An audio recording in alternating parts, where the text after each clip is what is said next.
everybody. So this is part one of social media legislation and guidelines that's available for South African content creators.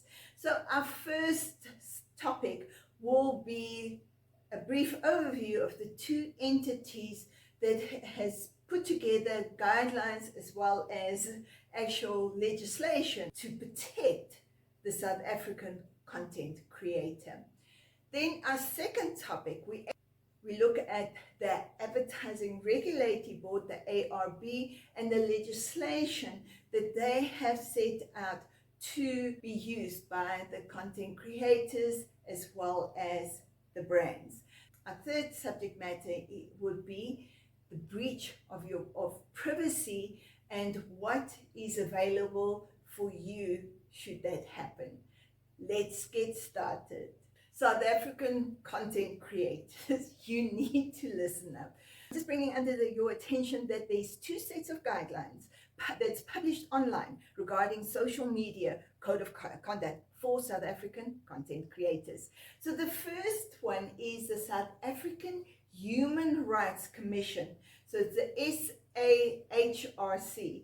They published a social media charter aiming to create awareness and suggest ways in which social media platforms can be used responsibly. It addresses the awareness of the user and other people's rights. If you Google that, you will find that charter. The Regulatory Board, the ARB, has set out a clear set of rules for social media marketing to regulate the way influencers and content creators post. So you visit their website and you will find the social media widget that will give you access to, and this only has a 3-page PDF that has got the rules and regulations on that. You can also lodge a formal complaint with the ARB on their website regarding misleading and false advertising, and the service is for free. Hello everybody. We're going to look at the very clear rules and regulations regarding advertising on social media set out by the ARB, the Advertising Regulatory Board. And the code is very clear about social media advertising not containing any deceptive, false or misleading claims. So first and foremost, it addresses honesty in advertising. So the code dictates that all influencers and marketers have to disclose when the content they're posting is part of a social media campaign or has been sponsored by a brand. The second rule, full transparency, meaning publishers and influencers are required to disclose if they have been given or loaned goods and services in return for media coverage. Then we're looking at brands, when brands invest in influencer marketing.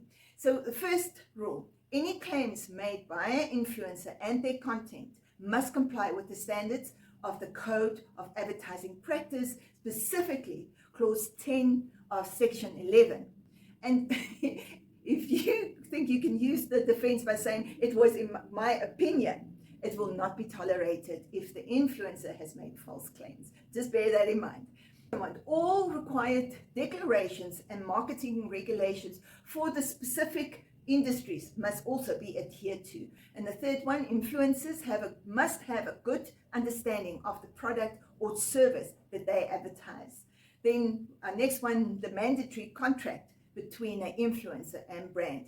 So brands are required to have written contracts with all paid influencers, and that contract will contain the following: the details of the agreement, remuneration, details and conditions of the payment, the obligation to publish their content or to clearly disclose and credit the content creator if the content is not original. And the fourth and last point, mandatory disclosure and industry specific marketing regulations must be followed. Thank you for listening. Best of luck. Hi everybody, let's look at privacy breach on social media. So if your privacy has been breached, you can consider doing the following.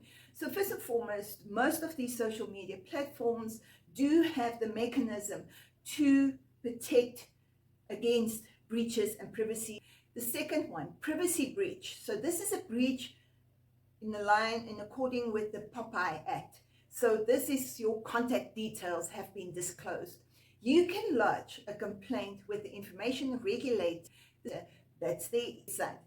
Civil claim. You have a civil claim against somebody, you address the offending party in court. You should also consult an attorney or legal aid for legal advice and assistance on how to lodge your claim. Hacking. You can lay a criminal charge under Section 3 of the Cyber Crimes Act.